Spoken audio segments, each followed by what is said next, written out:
Watashi washita. What's up, everyone? Welcome to another episode of the Strength Classroom.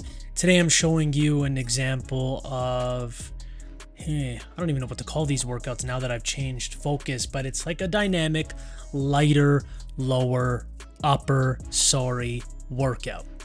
That was a mouthful. A lot of words, not many sentences. But here we have close-ish grip, let's call that a medium grip, on incline off pins. I didn't really like this setup. Next time I'm just going to go straight into the rack. I don't like doing pin stuff off of this. I don't know. These are good for safeties. They're not good as pins, in my opinion, if you're doing pin work. So it's just 3 sets, fairly short rest periods, let's say 1.5 to 2 minutes, of as many as I can with 185. So the first set, I believe, was 12, 10, and then 8. So here is the 10 rep set. Hopefully I put them in the right order. But I find this is really good for your triceps, really good for your delts, really good for your chest. It kind of removes the lats from the equation, which makes this a really good just pressing muscle builder. A lot of people don't really know what anyone means by lats being involved in the bench. And that's okay, because I feel like for years I tried to understand that. And the lats are not a primary mover. However, the bigger your lats are and the stronger your lats are, the more force they're going to absorb at the bottom, which allows you to get that little bit of recoil out of the bottom. You don't get that much with an incline just because of the position. And ironically, you could use your lats and upper back a lot in the overhead press, but you can use them to a degree in the flat bench. So I use this exercise to basically get rid of that. Now going forward, my secondary lighter day is going to be more of an incline and shoulder focus with some back work. Obviously, you see me doing some pull-ups here. I did 40 reps total across various amounts of sets. And then my heavier day is going to be more of a flat, maybe chest focus if you want to break it down into body parts, with then assistance work sprinkled in. So I bounced back and forth with the pull-ups, and I did kettlebell one-arm Z presses. Now I only did 2 sets, and I did 45 pounds for 20 reps. So it was definitely more of a muscular endurance type of programming.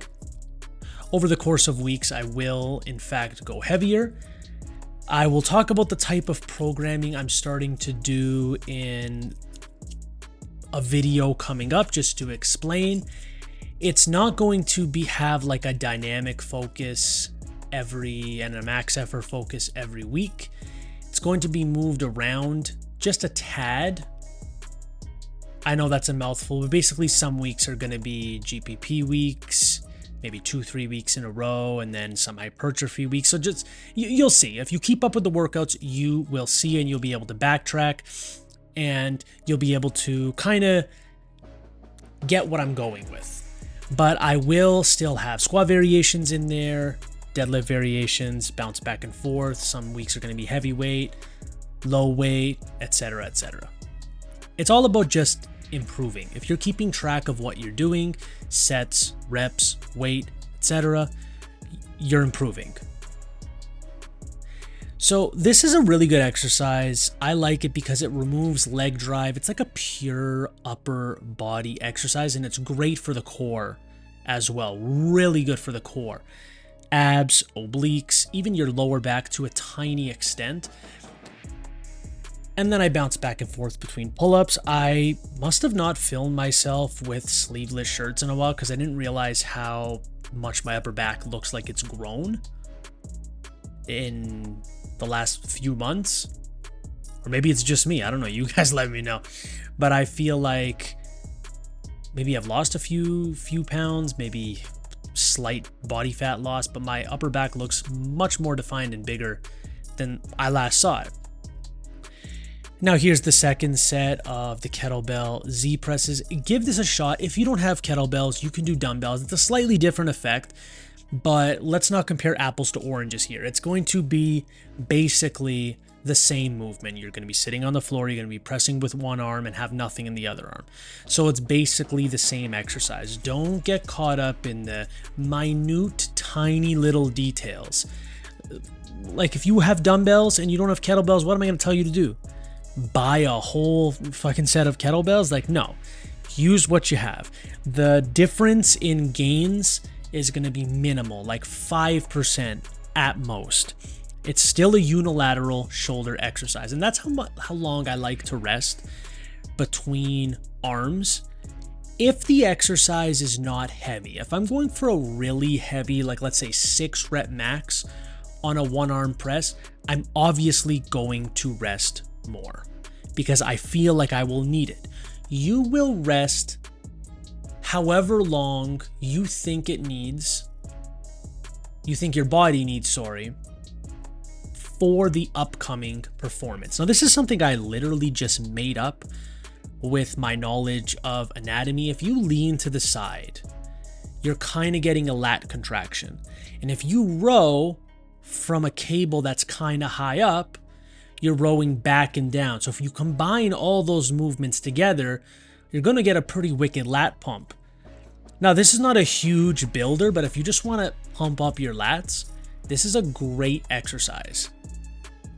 I discovered it by fluke, and I really enjoyed it.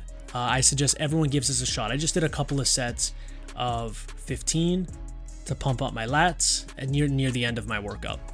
The end of my workouts are always, I don't suggest you do so much bodybuilding stuff, but the end of my mainly upper body workouts are just pumping up exercise. I know it's considered pump work, but muscle endurance is muscle endurance.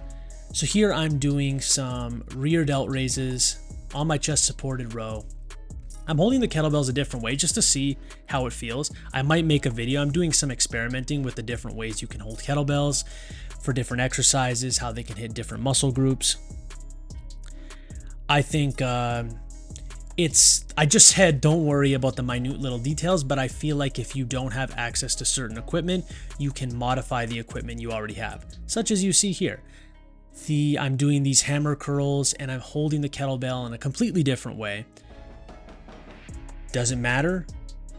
Probably not. Does it help me so I don't have to adjust my adjustable dumbbells? Yeah, it does. In a pinch, yeah, especially if I'm doing them in part of a circuit, like I did. So here's 35s. I believe I did them for 2 sets of 12. I can't really remember. And then I finished off my workout with kettlebell chest flies. You can easily do these with dumbbells, but I think there's so many years that I didn't do a single rep of primary focused chest work that I feel like, a couple of sets a week won't hurt. So that's all for this workout. If you enjoyed this video, click that like button. And as always, have a great day, ladies and gentlemen.